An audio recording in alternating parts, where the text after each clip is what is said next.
One of the most common sorts of injury we see in a catastrophic injury law practice is back injuries. And over the past 25 years, I've probably handled hundreds of these cases.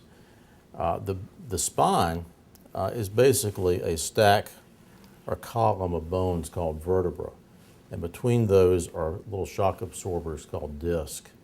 And it's all related to the muscles and nerves coming out of the spine area. Now, if you take a room full of people who are middle-aged or older and do an MRI or a CT scan of all their spines, probably most of them will look, their backs will look like 40 miles of bad road due to age-related changes. But most of them don't have symptoms, and you can go your entire life without pain or disability due to degenerative changes in your back as you age.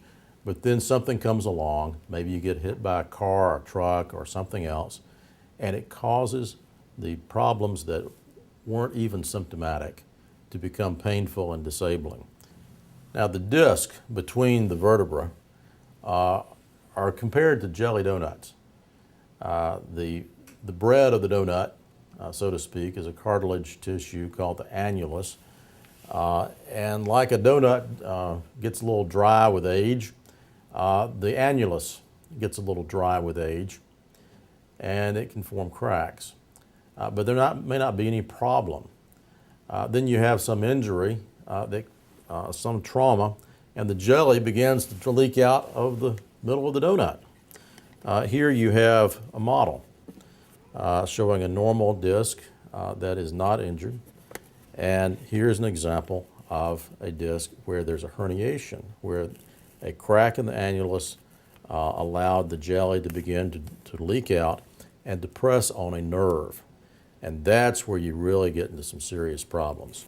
Now, the area where you have a herniation and a disc in the spine determines what part of the body is affected.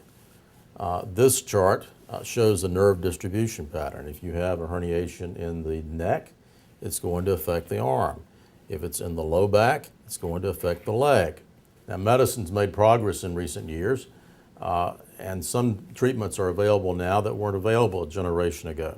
But the traditional surgery that we still see a great deal, say if there is a herniated disc in the low back, is to take out that disc and do the surgery, remove the disc, sew it back up. But the low back, where the back doesn't bend a lot of times this is done without fusing the vertebra. If a disc is herniated in the neck, where the neck bends like this, then the surgery is a little bit more tricky. And it's scary to look at, but we've had a lot of clients who were awfully glad they went ahead and had the surgery. Some people have better outcomes than others. When the disc is herniated in the neck, the incision is made through the front of the neck. They insert instruments back to the spine. You see where the spinal cord runs behind that disc. They take out the disc material, and they'll put in bone or cadaver bone or bone from the person's own hip, and then secure it with a plate.